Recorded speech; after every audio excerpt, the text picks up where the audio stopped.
My name's Laura. I work for Data Design Studios, which is a small studio within a research firm based in Shoreditch, where the beards come from. And we started out as just an in-house design team for the research company. We're full service. We do qual and quant, lots of consumer research in the music industry, and then more recently social, economic and political research, which is much more interesting. But then we started to get our own clients, and so now we're all like a fully fledged company, and we don't have time to do the research stuff anymore. But we're quite an interesting company in that we are half designers and half data people. So we're not just people who make data look pretty, we can actually analyse it and take a look at it, and we often get these massive downloads of big data from our clients that we then sort of sift and pull out the stories from. So, I think when they built the talk today, they said I was going to talk about the day in the life of the data visualizer. So I thought that would be a fun place to start. So I thought I'd start with my ideal day, which is something like this. Big data set arrives. The data team have already analysed it and cut it. They pass it on to us, and we get to do something visual with it. And then we get to go to the pub. So that's a really, really good day. Unfortunately, that's about 2% of the days that we have in the year. Generally, the way it goes is, skipped one there. That's the ideal, is the client comes to the data expert, comes to a designer, and bish, bash, bosh, it's done. A typical day, however, is a client sends us loads of data, and they don't really have a clue what they want to do with it. They've got some idea that they want something fancy. Maybe they've seen an infographic on the internet, or their boss has asked them to condense 9 months of work and report data down into one slide that they can put in front of some sort of executive board. And generally at this stage, they're in a bit of a panic. And this is what we find. Everybody has data. Everybody has loads and loads of data, but not many people know exactly what they want to do with it or what it can do for them. And so that's where we come in, and this is what we've increasingly built a good job for ourselves in. Sometimes they send us stuff like this. I thought we could do something that looks a bit like this. Maybe not. So can anyone spot some of the things that are wrong with this? Just throw it out there. Too much. It's just too much. Yeah, that's two very good words for this. So some of the things we would talk about if I was teaching you a data visualization masterclass at the moment are things like inappropriate use of colour. Colour's used in a bit of a slapdash way here. It's not used to group things together. So all the things that are red on here are not connected in any way. It has no clear narrative. As we often joke, they have a nice little arrow at the top corner that says start, and then no real guidance, guys. It's like dropping you off in the middle of the woods in the middle of the night and asking you to find your way home. Inconsistent use of typography, random sizes all over the place. I think we counted about 5 different sizes of typeface. Yeah, it's just a collection of stats. And this tends to be the kind of brief that we will get from lots of clients, most notably PR and marketing agencies, who just have a bunch of interesting things and they want you to put them together. And generally our answer is, no. Sometimes on a special day, the client sends us data that they've tried to visualise, or maybe a PowerPoint deck that they've made an absolute mess of, that's due in the morning, and they've used all the skills that maybe they don't have, or they've quickly learned that they don't have, and they do amazing things.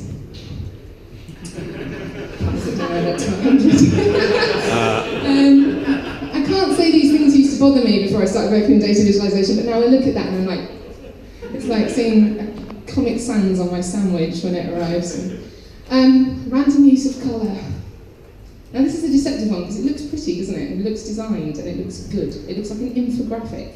Our brain looks at that and goes, yes, designers had fun times with this. But the problem is with it is, if you see, the colours are not used consistently across the thing, so they actually add no meaning. They're pure decoration. They mean a completely different thing in this chart, they mean in this chart, they mean in this chart. And the radial diagram, the designer's visualising wet dream, they just love to use them because they look pretty, but actually it's completely inappropriate for the type of data that we've got in here. This is a good favourite of mine. Good combination of horrible colour use and terrible typography. Can you see what they've done here with the colours? Alternate them? Yeah, so they've gone, black, blue, black, that'd be great, won't it? And then what they've done is they've coloured in these random shapes. as percentages, but then they've sort of forgotten that 36% relates to blue, but they've made it black. So you can see what they tried to do. It's nice. So yeah, another fabulous one here. Anyone see what's going on? So this is a chart showing you the race and ethnicity of America between two certain time dates. But they've gone, it's about America, we will make it in the shape of America. And the fundamental problem with that is that this graph at first glance suggests that all the Asian people live just here. It's a bit deceptive, isn't it? Yeah, so we use that one quite a bit. This one I'm not even going to talk about because I usually start to cry. We'll just move on. Why was the crotch tech savvy? Just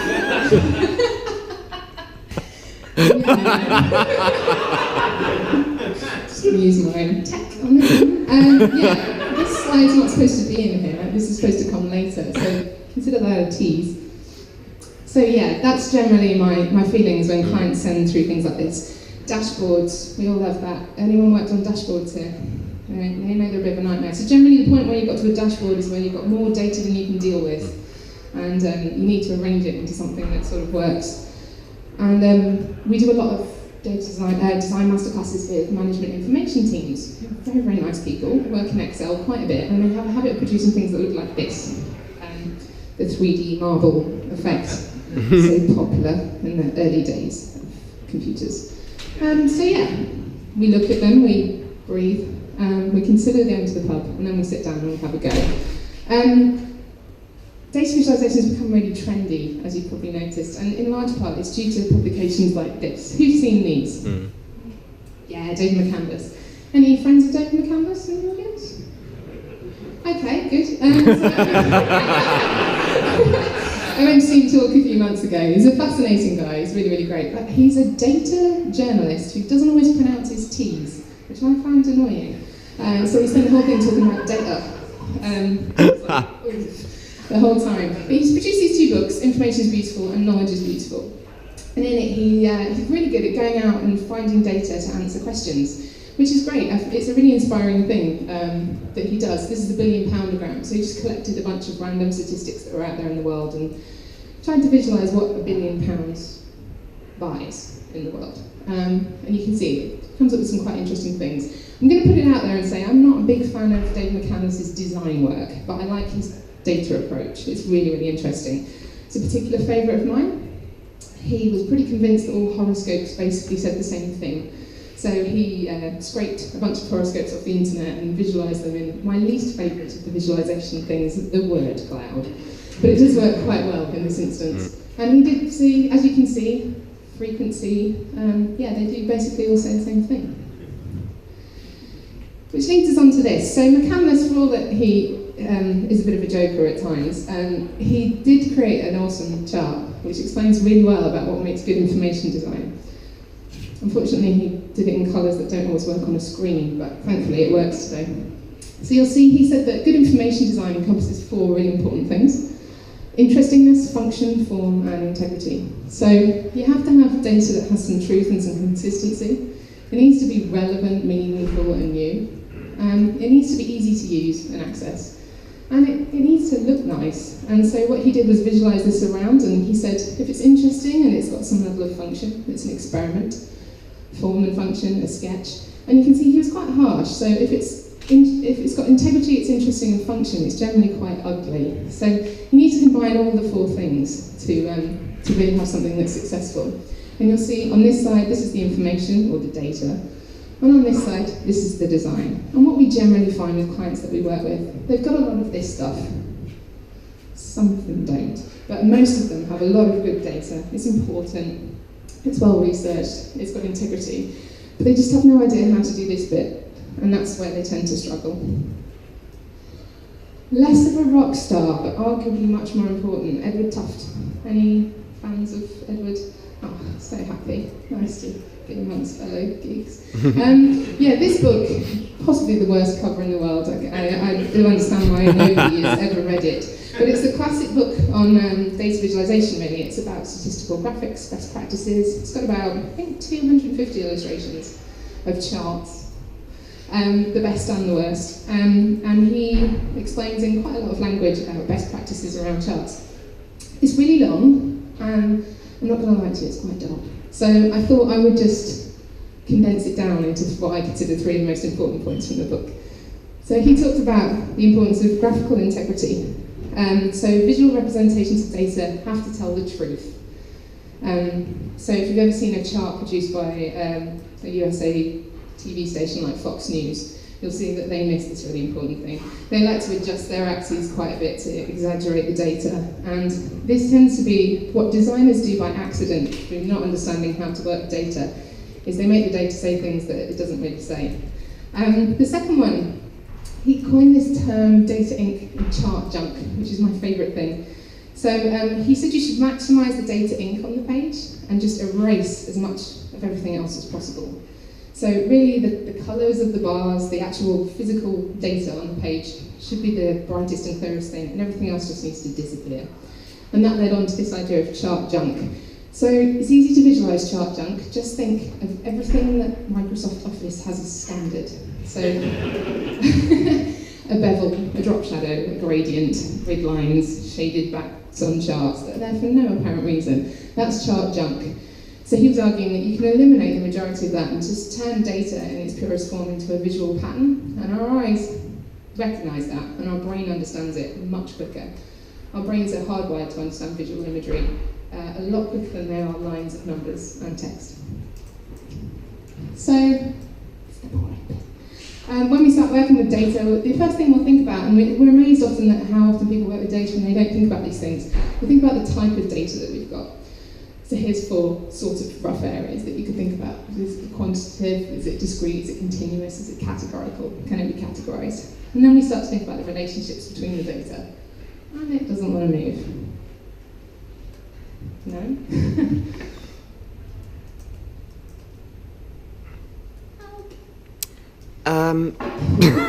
Tech.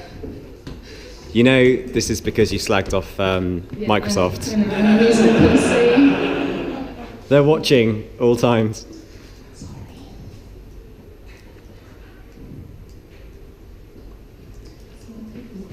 Yes. Yeah, and then we start to think about relationships and data. I'm going to break this down for you in a much simpler way in a minute.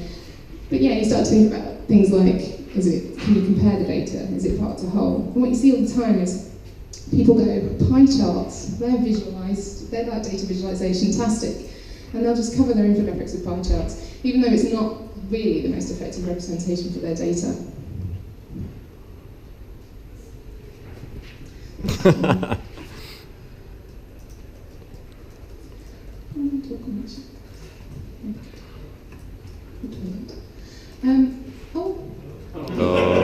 Really is, isn't it? They are taking vengeance. They are.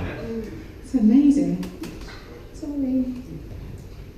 Shall I take this opportunity to do an extreme moment with the GoPro? Okay, close up, Wayne's World style.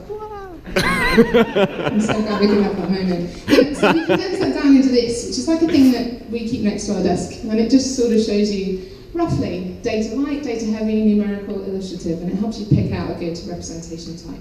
It's amazing how much design time is wasted going down a road with a data representation that's never going to work for your data. So this is like a quick and dirty reference sheet that we use quite often, definitely when we're working with types of data to see the relationships. I really like some of these. I love this word, charticle, which is where you've got a lot of text and not a lot of data. So you kind of set it out like an article with a few little charts and big numbers in it. Charticle, so cute. Pictorial charts, they're probably the most contentious of the infographic formats. People don't tend to like the little people, but they can be useful in some instances, mostly when it's data light and illustrative. Oh, and this is the chart junk. So you can see what I mean. This is about increasing the data ink on the page. So all this stuff, the grid lines, the shaded backs, in some ways the way the axes are labelled and things like that, it's not actually adding to the message, it's taking away from it. It's giving you lots of things for your eye to wander to that's not the data. And so what they argued is you can eliminate a lot of this. And what we'll talk about is, depending on your audience, sometimes you could eliminate all of this as well if you're just showing a relationship and you can just label key points. So mostly we'll go through and we'll figure out what we can take away. And we'll take out as much as we can. So when it comes to analysing the data, increasingly clients just don't know how to do that. It's amazing. And they quickly realise that data by itself is not a very helpful thing. And so we kind of walk them through a little process, which I'll walk you through now. So think of this as like a Guardian masterclass in 3 minutes for free. So we talk about audience. Any of you that are developers, you'll be totally down with this, yeah? It's amazing how many people come with a data problem, but they don't really know who they're talking to. And so we always say, who are you trying to communicate with? And what's their numeracy level? Do they enjoy data, or do they fear it? Yeah, because there's very different approaches for both those people. And what's their data literacy level? How much data do they look at? Do you really need to spell it out for them, or are they happy to delve? How much time do they have? The most important thing. You see lots of time and effort going into making really complex visualizations that people don't look at. They don't have the time to explore. So does it need to be explanatory, or does it need to be exploratory? The message. What is it that you actually want them to know? So infographics, there's a lot of them out there in the world. They're kind of the definition of chart junk a lot of the time. People just collect a bunch of interesting things and they throw them at a page. And they think, that'll do. But actually, how much of it actually needs to be on there? What is it that you're trying to tell them? What type of decisions do they make? And how is this information going to help them make those decisions? So what do they need? And how does it actually add value for them? So we call this the so what. Like, you've told me this, so why is this important? And then you get on to the most interesting thing, the story. So this is where we talk about how much precision is actually necessary. What we find often, again, with clients that have got a lot of data, is everything in that data set is really, really interesting to them. And they're really keen to just show it all.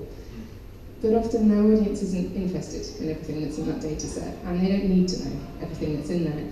And they definitely don't want to be bombarded with a bunch of charts and representations from that data set. So how much do you actually need to tell them? And some clients are really disappointed to find out it's just a case of making a couple of big numbers. Not always about making a chart. How are you going to represent the data? So that little thing that we talked about, how do you choose the right representation that's actually going to get the message across? And then it comes on to our bit, the design. So have you got any white space on there? How have you used colour? Have you used it to categorise things or separate things? Have you used it in a sequential way? And that's all the stuff that we really enjoy and we really get into as designers. Typography, best practice, all that kind of stuff. So that is a very brief introduction to the day in the life of a data visualizer. But also the kind of steps that we use to try and draw meaning out of data on a day-to-day basis when we work with it. I hope you find it interesting. Sorry about the technological faults. And if you've got any questions at the end, I would love to talk to you. Do come and find me. But thank you. Thank you. You are more likely to be killed by a champagne cork than a poisonous spider. I know I am, because I open magnums with my teeth. This is the part of the night where I go, I've done some statistics. I actually didn't. In the style of Jeremy Corbyn, I just emailed a few people and I went, have you got any stats? Thank you. First proper joke of the night. So that was one about drink. There's another one about drink. It's estimated that at any one time, 0.7% of the world's population is drunk. It's nice to see that they all turned up tonight. Here's my favourite one. 3 out of 4 people in this room make up 75% of the people here. Wow. Visualise that. How you doing? You alright? Yeah? Okay. Alright, that was an official poll. Let's have a look. What have we got? Stats. Are there any Americans in? Any Americans?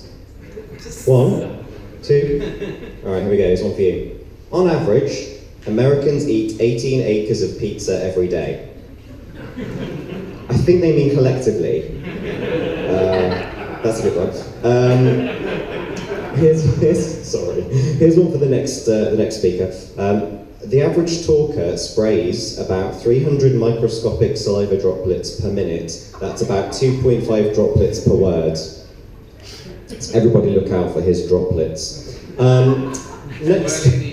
No, let's not do that. So next up we've got Adam Sefton. He is the Group Executive Creative Director here at Reading Room. I remembered it. And at this point it's probably good to thank them so much for hosting us as well. We've had some great chats leading up to this event, and we really appreciate it when we throw open the doors to something like this, because obviously InterTech doesn't exist without support of the companies. So as you welcome Adam up to talk, please give a big thank you to Reading Room and their hospitality. Thank you. Here we go. Thank you. So I am the Executive Creative Director of Reading Room. We are a digital agency and consultancy. You'll see lots of smiley faces at the back who belong there, so if you want to talk to us afterwards about working with us or working for us, do come and say hi. I have to get the plug in, I'm a company man. So this is going to be my talk. Never tell me the odds, a short ramble through the tyranny of big data. Can I just check, has anyone not seen any of the Star Wars films? Just raise your hand. Oh wow, okay, that's more than I thought. The analogy is going to be lost on some of you guys, but we're going to get into this anyway. This is a clip from Empire Strikes Back, where the Millennium Falcon is racing through space, and they're desperately trying to avoid Darth Vader and the Empire catching them, and around about at this point, C-3PO, so C-3PO, possibly the model of big data, which is why the analogy is here, tells Han Solo, "But sir, the odds of successfully navigating an asteroid field are 3,720 to 1. To which Han Solo replies, "Never told me the odds." And I think sometimes it's better not to know the odds. And I think that the tyranny of big data is actually that by knowing the odds, it makes us less likely to try and change something and makes us more likely to stick with the status quo. I'm going to come back to that and talk about how that might be really, really bad. But first, we're going to have a ramble, because that was in the title. And my first question is, hang on a sec, what if big data isn't C-3PO? What if actually big data can be wrong? And I think big data is vastly and dangerously wrong in many different ways, but two I'm going to cover. First of all, how it's collected, and then how it's processed. When we look at collecting data, this is really, really, really tough. It's really difficult. Most people do a terrible job at collecting data. And I'm going to touch on a couple of different reasons why I think that is. Hopefully you'll agree. Everyone remember this? The most recent election. Now, here are some predictions. It was about the day before. So the last prediction this site did, it's based on YouGov polls, and looking at every single major poll that went out as well, aggregating all of that into the data that you see here. This is the actual final result. Now actually this website did a low and high poll, so that's their median, but obviously they did, if we're really wrong one way it could be this, and if we're really wrong the other it could be this. The Tories won more than their very highest prediction, Labour won less than their very lowest prediction, and Lib Dem won, well, poor old Lib Dems. They won a lot less than their lowest. It was just every single major polling company got this wrong by an absolute mile. And the question is how? I mean, this is big data, right? This is people going out collecting data to tell us what we're all going to do. This is Peter Kellner, he's president of YouGov. You can read what he said. I'm sort of amazed that this is a hypothesis. You mean to tell me that actually really when they answer a poll they're doing one thing, but when they vote they're doing, you're kidding me. This is not a 17-year-old politics student, but whatever.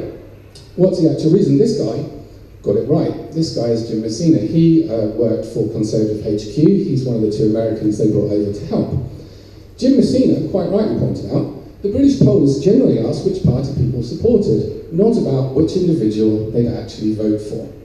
So, massive, massive general election, huge big data opportunity, masses of data collected, and the people who are collecting it are fundamentally asking the wrong question, which is, which political party do you support, not which of your local MPs are you actually going to vote for. Excuse me. He actually got it right. He predicted an exit poll of 314, I think they got 312. So he was the only person that actually predicted the Conservative one correctly, good or bad, depending on which side of that you fall. But the point is, everyone else got it wrong. Fundamental flaw in organisations whose main job it is to collect this data, in collecting this data. There is another possibility here that may also contribute this, a bell curve or a normal distribution curve. Typically, this explains a bunch of stuff about loads of different distributions of anything. So average height, average weight, average shoe size. You get a few people at either end, most people in the middle. What if political leanings also followed this curve? So, if we look at the actual total population of voting age, members of the Labour Party, members of the Conservative Party, this is my hypothesis, so not necessarily the most scientific, I apologise in advance, but we'll get to the plan. What you would expect to see at either end, if this was a proper normalised distribution chart, is about 0.2%, should be another very far corner. This is a little high, that's about right. So let's say that might be true. What that means is, of course, most people are here in the middle. And that means that if you're going to change your mind, if you're going to decide, I'm going to vote a different way, assuming there's just two political parties, broadly against, you're not moving from here to here. You're actually moving from there to there. That's not a huge swing. So I think sometimes people forget when they collect data that actually, even if you ask the right questions, people are entitled to, and indeed do, change their mind after the date at which you've asked that piece of information. So the big question from that is, of course, do people even know their minds? And behavioural economics would suggest that there are hundreds of different biases that are actually making sure that people have no idea what they really want. This is not a primer for behavioural economics. I would read Thinking Fast and Slow, it's a good book. But I do want to just touch on two that illustrate the difficulties of collecting data. The first of which is the availability heuristic. What this says is that memories and feelings that you feel are that much stronger if they're accompanied with a very emotive experience. It's one of the reasons why people are scared of flying, because despite the fact that you would have to cover 852 miles in an aeroplane to cover the same risk as a motorcyclist covering 1 mile, so it's 852 times, roughly speaking, safer than travelling by motorbike, most people are much more scared of flying. Many more people have a fear of flying than of riding a motorbike. And the reason for that is that images like this evoke much more emotive memories. And so when you think to yourself, I have to get on a plane, you remember the emotive pictures of plane crashes, of engines on fire, and it makes you scared. You don't remember the very factual point that it's a much safer way to travel than pretty much everything other than rail. So how does that affect the collection of data? One of the other things that happens in an availability heuristic is that it's caused by the recency of the memory you're recalling. So, if I asked you, do you recycle? And the last time that you remember to put out recycling was a month and a half ago, you might say no. If I say, do you recycle? And the last time you put the recycling out was yesterday, you'd say yes. Now that doesn't matter if it's the first time this year you put out the recycling yesterday. The memory is stronger, you're more likely to say yes. So what this is causing is a bias in our own minds that we're unaware of, and there are many more of them. This next one is my complete favourite, which is the framing effect. I don't know how many of people can see this chart, but I'll read it out. This is cut straight from an academic textbook, so apologies. The way you ask the question fundamentally changes the response you get. So if you ask a bunch of people in a questionnaire, do you get headaches frequently, and if so, how often? The mean answer you get is 2.2 headaches a week. If you change the question and ask, do you get headaches occasionally, and if so, how many do you get? The change of one word, the mean answer is 0.7 a week. And you can down all of this. How long was the movie? Same movie people watch. Ask how long it is, it's 130 minutes. Ask how short it is, mean answer is 100. Look at a picture of a basketball player. How tall was the basketball player? 79 inches, that's about 6'5", I think. Ask the question, same picture, ask the question like this, how short was the basketball player? 69 inches. So the way in which surveys are built and asked fundamentally can change the answers that you get back. A bit worrying. And the honest truth is we cannot trust what comes out of people's mouths. Besides which, sometimes, I'm afraid, we all actually lie.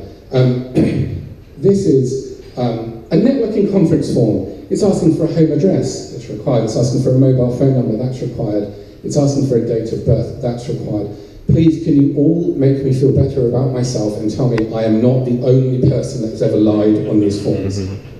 No one tells the truth in this, right? Date of birth, 1st, 1951. That's actually my dad's birthday, that's strange. The point being is that fundamentally when we collect data across the whole range of different things, it's very, very, very difficult to collect accurate data and data you can trust. What about processing data? So let's say we have all this data, we've collected it. Some of the best companies in the world, the biggest companies in the world with the most amount of money and the greatest engineers, don't tend to do a great job of processing data and making it useful. And I say the main guilty party is Facebook friend recommendations. One other friend, one other friend, one other friend, one other friend. Like, how do these people think I know these people? We've got one friend in common. And indeed, 2 friends in common with my friend's sister's dog. And the truth is, of course, is that Facebook friend recommendations are really hard to do well. It's really, really difficult to infer from the data that you have who you should and shouldn't be friends with. If you think about how much data Facebook has on me, where I went to school, where I went to university, the jobs I've had, the places I've lived, it should be able to do a lot of a better job. But the problem is, if I'm not friends with someone I went to school with, how does it know that's not because I hate that guy? If I'm not friends with someone I went to university with, how do they know they didn't have a horrific split up and never want to see them again? They can't know that, so they can't use it. So it's an incomplete data set that they're trying to use to model something that's very, very complicated. Same with people creating more relevant advertising. I love these guys.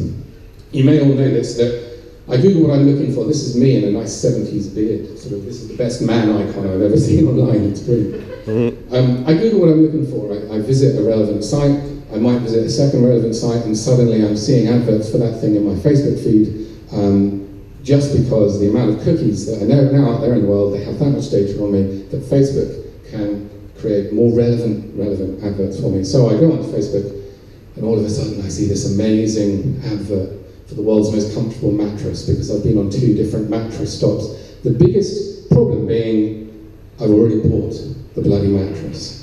So you are now wasting your advertising money. It would be more effective just to throw me out a normal non-targeted ad than target me with ads with products I've already bought.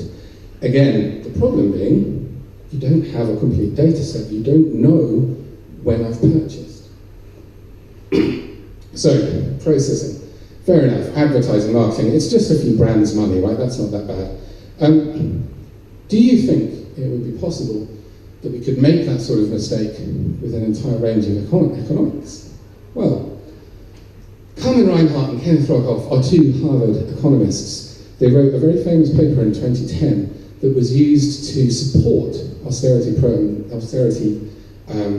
policies that a variety of different governments were going through. They basically showed that if economic growth slowed when debt was more than 90% of GDP. So this is like, right, debt suddenly very bad because we can now prove that economic growth is going down, we need to cut debt, economic growth to go back up.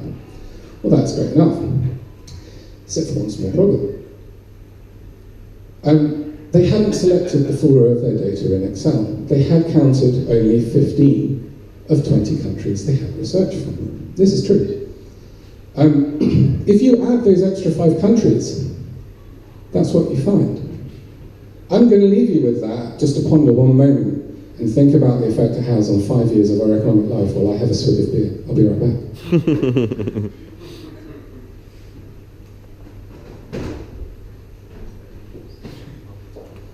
Quite ridiculous. So, on top of all of this, we still have problems when we process data as human beings. So fine, let's remove the machines, they're doing a very good job. Humans made an error with Excel, but also causation versus correlation. One of my favorite things with big data statistics. So a few things to sort of end up with on things that correlate. US spending on science, space and technology correlates with suicide by hanging, strangulation and suffocation. Anyone want to claim causation there? I don't know. Per capita cheese consumption, with number of people who died by becoming tangled in their bed sheets. Someone else did say that actually cheese causes bad dreams, more likely to roll around a bit in your sleep. Maybe there is causation there. I'm not so sure. Letters in the winning word of Scripps National Spelling Bee correlate with the number of people killed by venomous spiders. So the point here again is, just because you're looking at two data sets and they correlate does not mean there is causation, does not mean you can draw any actual reason from it. I have to also say, you should buy this book. I can't steal 3 of his charts from it without plugging it quite heavily. So this is very funny, spurious correlations. That's where all the data comes from. It's online, have a look, it's amusing. So, we have this thing about big data. It's very, very trendy at the minute. Everyone's telling us it can solve all of our problems. This is my favorite big data analogy. It's like, it's the hidden bit of the iceberg. If only we could see it. And I think I want to come back to why I think it might be a tyranny and why I think the idea of knowing the odds might not be a good thing. I'm the executive creative director of Reading Room. I have a job that is lucky enough to look after the creative output of a global agency across about 7 offices and 250 people. It is, by any way you look at it, a great job, and I'm very lucky to do it. At 21, I was a low middle class white guy with average A-levels and a lower second degree from an ex-poly. I had a degree so bad, it was actually 94th out of 97 universities when I went there. Good old times, good universities. It wouldn't have got me an interview at most consultancies or most agencies. What are my odds? What if big data had told me what my odds of getting my job now? Would I have bothered? I don't know. Little thought experiment, just briefly.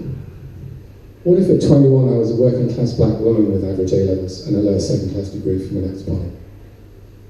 What are my odds now? And that stuff is why I think that big data is bad. Because fundamentally, it doesn't predict the future. It only predicts the past. Because what we're saying is society creates all of this different data that we can now use. Well, if society is creating data, then the biases that are inherent within society are inherent within our data as well. And I think we can all agree that the world, and certainly the society we live in, could be less sexist, less homophobic, less racist, less classist than it is. So all the data we're looking at is full of this. And what that suggests to me is that it makes you think the status quo is unavoidable. It makes you think that things have to carry on. Now, to bring my analogy full circle, that reminds me of Star Wars. It is unavoidable, it is your destiny, but to end on a positive note, we all know that how it ended. So, thank you very much. Right.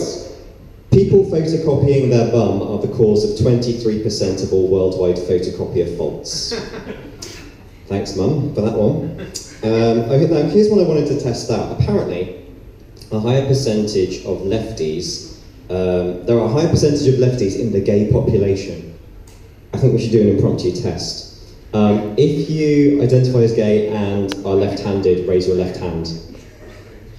2, 3, 4, 5. It's a lot. That's about average. Great. That was really worth the time. Speaking of LGBT stats, there is a reason why I wanted to do a data event on LGBT plus for InterTech. We actually did an event with an association with Accenture not long ago on data privacy and how important that is for our community, that we don't give away things inadvertently. Last year we also did an event on UX and gender, which is about what opportunities you have to identify yourself and give information to people. So this is kind of like the third part in a trilogy, I think, which is, all right, well, once we've got past all that, what happens with our data? And I was looking at the 2013 census, because I clearly had that much time. It was interesting because according to the UK census, 1.5% of the population identified as LGBT, which came way under everyone's estimates. including the Treasury, who had budgeted that 6% of the population might want to get gay married and it was going to cost them something. And it makes you think, okay, so have previous reports been at fault, or is there something else going on? Is there something wrong with the questionnaire? Is there something wrong with the data? And if so, how damaging or innocuous is that? And I think it's an interesting question because a lot of the reasons why we encourage companies to do data monitoring securely is that they can see where they need to put more effort in, where they need to send funds, where they need to give more support. And I think that's true on a global scale as well. If you start to misrepresent underrepresented people already, they just become increasingly invisible. So I think representing data badly, sorry UK censors, can be a potentially dangerous thing. So I wanted to throw that one out as to why I wanted to do another event on this. Questions later. I'm going to